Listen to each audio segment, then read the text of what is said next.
Karen stood in her perfectly manicured front yard, surveying her kingdom with the satisfaction of a general who just won a decisive battle.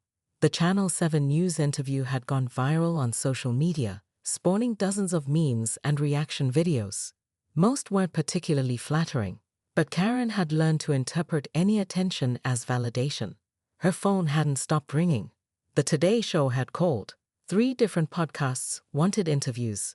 Someone had even started a GoFundMe page titled Help Karen by her own asparagus farm, which had somehow raised $2,000 in ironic donations. "I told you this would blow up," she said to Richard, who sat on their porch steps, looking like a man contemplating career changes. "Sometimes you have to make a stand." "Karen, they're calling you the asparagus lady on Twitter. There's a hashtag. Hashtag asparagus meltdown has 40,000 posts. Social media engagement is social media engagement," Karen replied, checking her phone. "I've gained 800 followers since yesterday." What Karen hadn't anticipated was the reaction from her own neighborhood. The Meadowbrook Hills Homeowners Association had called an emergency meeting, and the agenda item was listed simply as the Karen situation. At 7 o'clock that evening, Karen entered the community center to find it packed beyond capacity. People she'd cited for lawn violations, neighbors she'd reported for parking infractions, and residents she'd generally terrorized over the past 5 years had all turned out. "I think we need to address the elephant in the room," said Bob Martinez, the vice president, as Karen took her usual seat at the head table. "This grocery store incident has brought some unwanted attention to our community." "Unwanted?" Karen's voice carried across the room. "I've raised awareness about consumer rights. I've given our neighborhood a national platform." "You've made us a laughingstock," called out Janet from the back row. "My daughter's college roommate sent her the video. She's mortified to say she's from Meadowbrook Hills." Karen felt the familiar burn of righteous anger. "I stood up for principle. I refused to apologize for demanding respect." "Respect?" Bob's voice was quiet but firm. "Karen, when's the last time you showed respect to anyone in this room? When's the last time you treated our neighbors like human beings instead of HOA violations waiting to happen?" The room fell silent. Karen looked around at faces she'd grown accustomed to seeing cowed by her authority. But something had shifted. The fear was gone, replaced by something that made her stomach clench. "I think it's time for a vote of no confidence," Bob continued. "All in favor of removing Karen Whitmore from her position as HOA president?" Hands rose around the room like a sea of rebellion. Karen counted them with growing horror. 23, 27, 31. The mathematical reality of her downfall crystallized with each raised hand. "This is illegal," she sputtered. "You can't just—" "Actually, we can," said Richard quietly from the back of the room. "I helped write those bylaws, remember?" Karen stared at her husband, the betrayal cutting deeper than any vote. "Richard? I'm sorry, Karen. But maybe it's time for a change." As Karen walked out of the community center, her reign officially ended. She felt something she hadn't experienced in years: uncertainty. The perfectly ordered world she'd built through sheer force of will was crumbling, and for the first time, she wasn't sure how to rebuild it. But as she reached her car, Karen's phone buzzed with a notification.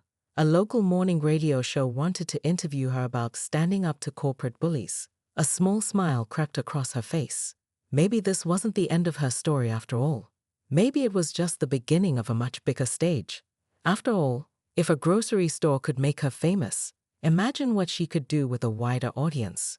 The world was full of people who needed to be taught proper respect, and Karen Whitmore had just discovered she had a platform to reach them all.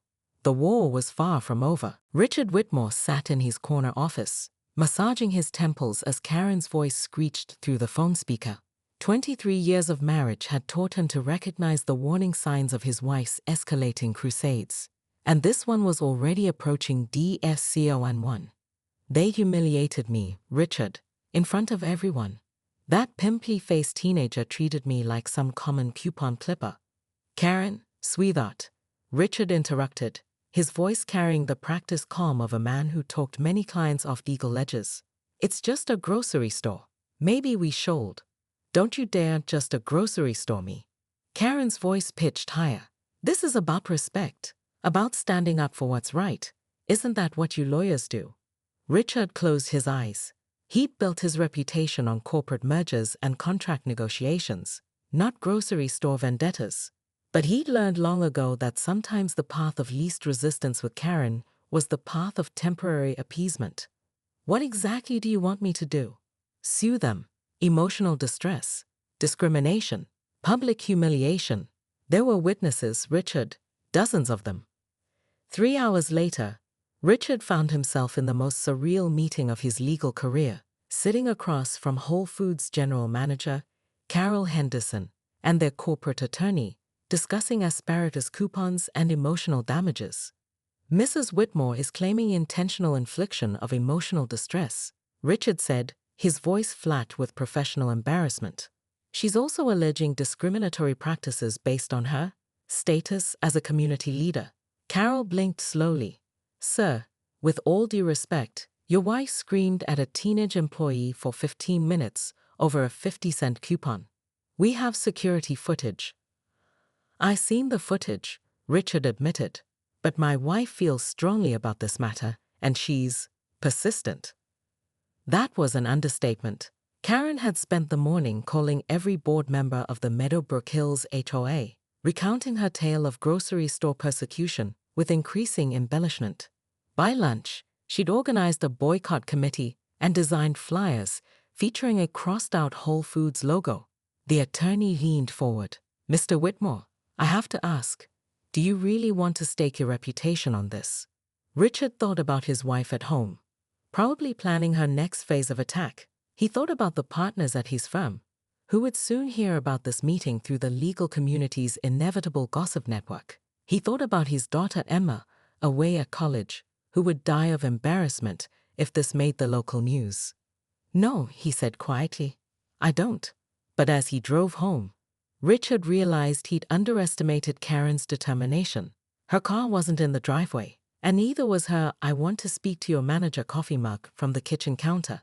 His phone buzzed with a text from his neighbor. Your wife's on Channel 7 News. Something about grocery store discrimination. Richard turned on the car radio just in time to hear his wife's voice, crystal clear and righteous. This is about more than vegetables, folks. This is about a society that's forgotten how to treat its leaders with respect. Karen Whitmore stood in the produce aisle of Whole Foods, her manicured fingers trembling with rage as she clutched a bundle of organic asparagus like a weapon. The young cashier had just informed her that her coupon for 20% off premium vegetables had expired yesterday, and Karen's world had officially ended. Do you have any idea who I am? She hissed, her voice carrying that particular pitch that made small children cry and grown men reconsider their life choices. I am the president of the Meadowbrook Hills Homeowners Association, and I have single-handedly increased property values in our neighborhood by 18%. The cashier, a college kid named Tyler with kind eyes and infinite patience, simply nodded. I understand you're upset, ma'am, but store policy. Store policy. Karen's voice cracked like a whip. I spend $4,000 a month in this establishment. I have been shopping here since before you were born, young man. I was buying organic kale when people still thought it was a weed. Other shoppers had begun to slow their carts, drawn by the magnetic pull of public humiliation. Karen noticed the growing audience and felt a familiar surge of power. This was her stage, her moment to educate these people about proper customer service and respect for authority. I want your manager, she declared, raising the asparagus spears like a conductor's baton. No, I want your district manager. I want corporate headquarters on the phone right now. Tyler's supervisor, a tired-looking woman named Beth, approached cautiously. What seems to be the problem here? Karen launched into her tale of grocery store injustice, her voice rising with each perceived slight. The expired coupon became a personal attack on her character. The store's refusal to honor it was clearly a conspiracy against successful homeowners. By the time she finished, she had somehow connected the asparagus incident to the decline of American values and the disrespect shown to community leaders. I'm calling my husband, Karen announced, pulling out her phone with the dramatic flair of a gunslinger. Richard handles corporate litigation. He'll be very interested to hear about this establishment's discriminatory practices against long-standing customers. The gathered crowd exchanged glances. Someone in the back muttered, "It's just asparagus," which only fueled Karen's righteous fury. "This is about principle," she shrieked, jabbing her finger at the anonymous heckler. "Today it's asparagus, tomorrow it's anarchy. Someone has to stand up for what's right." As Karen speed-dialed Richard's office, she couldn't shake the feeling that this grocery store incident was just the beginning. The disrespect she'd endured today was a symptom of a larger problem, a world that no longer recognized proper authority when it saw it.